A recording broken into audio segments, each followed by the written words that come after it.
Hello everyone and welcome to a new read through of Sontails Dreams Come True. Today I'll be doing a read through of chapter 3. As always, if you'd like to read along or would like to go visit the page, the links will be down in the description. If I listen to an audiobook, I always like to read along. That's just something I like to do, so if you want to do the same thing, well, yeah, go to the links in the description. Anyway, without further ado, time for Chapter 3, Loneliness. After trudging home, Tails removed his shoes and gloves and collapsed into the shower. He sat down and let the warm water wash over his face and soak into his orange-tinged fur. He hugged his knees and pulled them tight into his chest. He picked up the shampoo bottle and squirted a pea-sized ball into his hand and ran his fingers over first his left tail, then the right. They were both extremely muddy and dirty after being dragged across the sleet-covered ground all the way home. Tails sat in silence, still clutching his knees underneath the running shower, glad that the water plummeting down onto his head from the circular tap was masking the tears that had been freely flowing from his ducts since Sonic had left him in the bush. He looked out at the window adjacent to the shower, watching the small snowflakes fall gently from the sky and dance in the November winds. They were so beautiful, peaceful. However, to Tails, although their white tinge made them sparkle in the moonlight, portraying beautiful, crystal-like images, they were nowhere near as magnificent as the sparkling emerald eyes of his lost love. Tails sighed out loud. It really screwed this up, Tails thought to himself, pinching his arm in pain. Tails tried to think of other things to change his train of thought. He began to think about the many things he had learned in his favorite class, philosophy. This began with general questions about life, but slowly grew and changed, being altered by the thought of Sonic until his thoughts began to plague him. He thought back to questions he had been asked by his philosophy teacher, Espio. If you lost everything tomorrow, whose arms would you run into to make everything okay? I'd run to Sonic. He would make me feel better, or he would have, Tails thought. He knew he should stop, but his mind kept wandering, beating himself up for his actions. Why did I tell him? Why was having him as my best friend not good enough for me? Why? Why? Why? Stupid! Stupid! Stupid! He yelled inside his head. Does this person know how much they mean to you? When is the last time, if ever, you told them? I tried! His thoughts shouted, exploding and colliding in his head. He remembered looking over to two of his friends, Silver and Blaze, who turned and began making out at the back of the class, sharing each other's welcome embrace whilst Espio asked these questions. Tails could feel the jealousy rising inside of him. He remembered glancing over to Sonic, who at the time had been staring out the window, like he did every class. Tails sighed again, and the tears continued to flow. Tails, honey, is everything okay in there? You have been in the shower a long time, and it is way past your bedtime. Go to bed, his mother called from downstairs. Tails looked at his hands and saw the pruned skin of his fingers and decided his mother was right. Tails dried up, smoothing the towel through his thick fur until it became dry and bushy, brushed his teeth and dived into bed. He tried his hardest to get to sleep, pulling the covers up over him and trying to shy away from the world, like he used to always do at school. But no matter how hard he tried, the warming comfort of sleep never came for him, and his confused thoughts never relinquished him to the land of dreams. Well, not the land of good dreams. Tails picked up the phone, shuddering as he heard the words of his best friend, Sonic, talking slowly yet frantically in the microphone. Tails, I can't stop thinking about you, about that kiss. I need to see you. I need to kiss you again. Come over now. He threw the phone down onto the bed and sped out of the house and down the street, passing the familiar park that the two would frequent. He pounded the door with his fist, anticipation rising inside him. He couldn't believe this was finally happening. His dreams were all coming true. Sonic reached up and opened the door to see Tails, beaming up at him from the outside. Inside, now, he hissed, grabbing Tails by the waist and running upstairs, throwing him onto the bed. Sonic pressed his lips against Tails' neck, swirling his tongue around in circles, enjoying the taste of the young fox. Oh, Sonic, that's amazing, Tails moaned. Sonic kept going, further down as Tails began to sigh louder and faster, writhing in anticipation as Sonic's tongue and mouth began to get closer and closer to Tails' goods. It was all happening so fast. It seemed so unreal.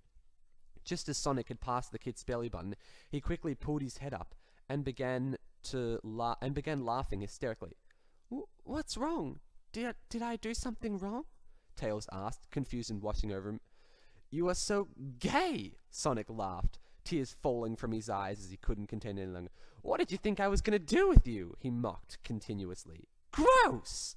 Tails began to realize the cruel, sick joke that Sonic had played on him. How could you? Tails whimpered, choking down the tears that began to form in his eyes. How could I not? Sonic retorted, having the time of his life. Hey, Dad, he called from upstairs. Tails just tried to kiss me. He said he was in love with me. Help me! Tails just looked back in disbelief, his mouth agape. You bastard! Tails yelled. How could you do this to me? Right as he screamed this, Sonic's dad burst into the room. The familiar green crocodile that Tails had always been afraid of had fire in his eyes, clutching his signature beer in his left hand. Make Chaos look down on you, ungodly child, Vector yelled, making a fist and punching Tails in the face. Make Chaos cleanse your soul, he yelled, punching again. Tails cried out in pain, clutching his broken and bleeding nose. He cried out in angst as Vector, Sonic's dad, continuously punched him, screaming that he has denounced his faith with his sexual orientations and that his soul was no longer welcome with Chaos in heaven. He watched in horror as Sonic, his best friend and love, watched on eagerly, loving every moment. You deserve this, freak, he hissed, laughing as his dad punched Tails again, knocking him unconscious. Tails fell hard on the floor with a thud.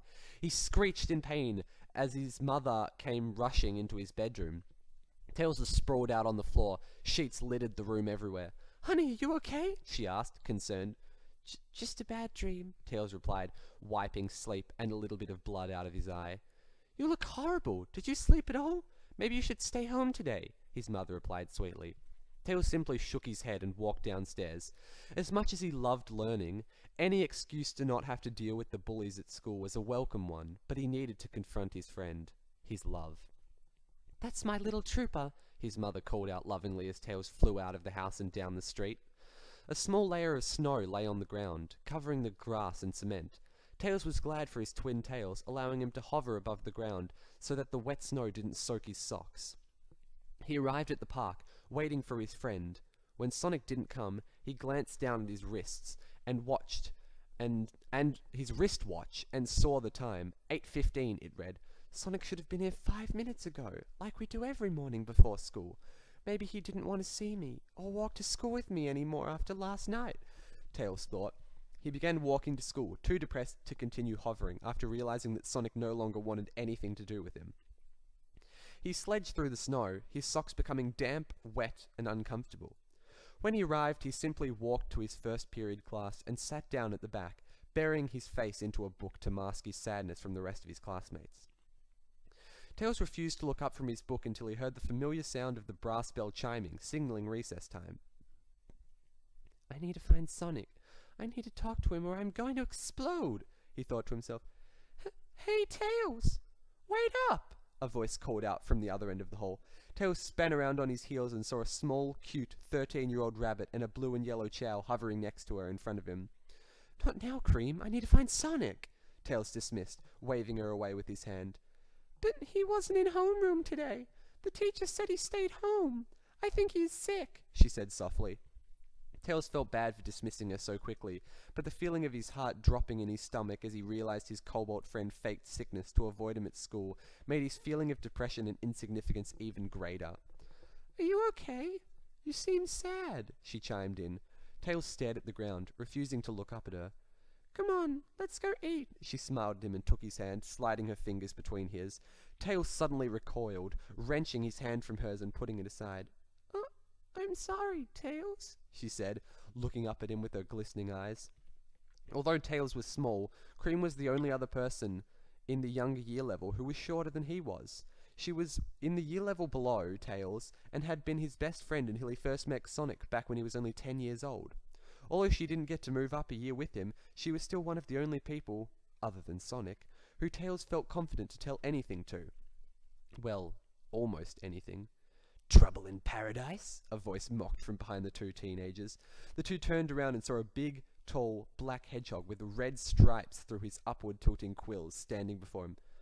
What do you want, Shadow? Cream asked, noting that Tails had still not looked up from his feet. Feisty, are we? I would be too if I were rejected by this loser, he remarked, pointing one gloved finger towards Tails. Don't call him that, Cream began, but was cut off by Tails suddenly spinning around and sprinting off down the hall, away from the other two. What a baby, Shadow spat as he walked away. Tails, Cream whispered as he ran out of sight. Tails ran all the way home, not stopping for anybody. His friends, Amy, Knuckles, Blaze, Silver, and others tried to call his name, but he refused to stop. They were only friends with him because he was best friends with Sonic. They didn't really care about him. They couldn't help. Nobody can help. Except Sonic. Tails spent the rest of the day in bed, hiding under the covers. His tears stained his sheets, but he didn't mind. His mum periodically tried to come in to see what was wrong or offer him food, but he refused her pleas to help each time. Eventually, she gave up, turned off his light, and wished him well. Tails tried his hardest, screwing his eyes as tight as he could to block out the pain, but it never left him. It was like an ugly shadow, following him wherever he went, and never giving him even a moment of peace. Tails begged for the sweet release of sleep, even though he knew he would be plagued by nightmares. Anything was better than the pain of a gigantic crack in his heart. Just when he began to slip into the world of dreams, he heard a slight tap.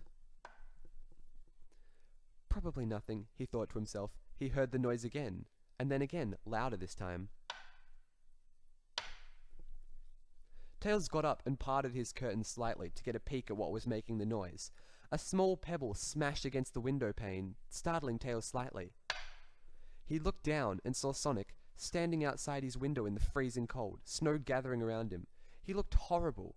Tails rushed downstairs as quietly as he could, draping a scarf around his neck from the wall as he ran and slid the door open a crack before slipping out into the street. What are you doing here, son? He began, but before he could finish his question, Sonic grabbed Tails and pressed his lips tightly against Tails's. A million thoughts raced through the young fox's head, but before he could say anything, Sonic whispered into his ear, Me too. I do love you, Tails. Tails's heart skipped a beat. He wanted to say more, to make sure he didn't just hear things. Was Sonic just making fun of him like he did in his nightmare?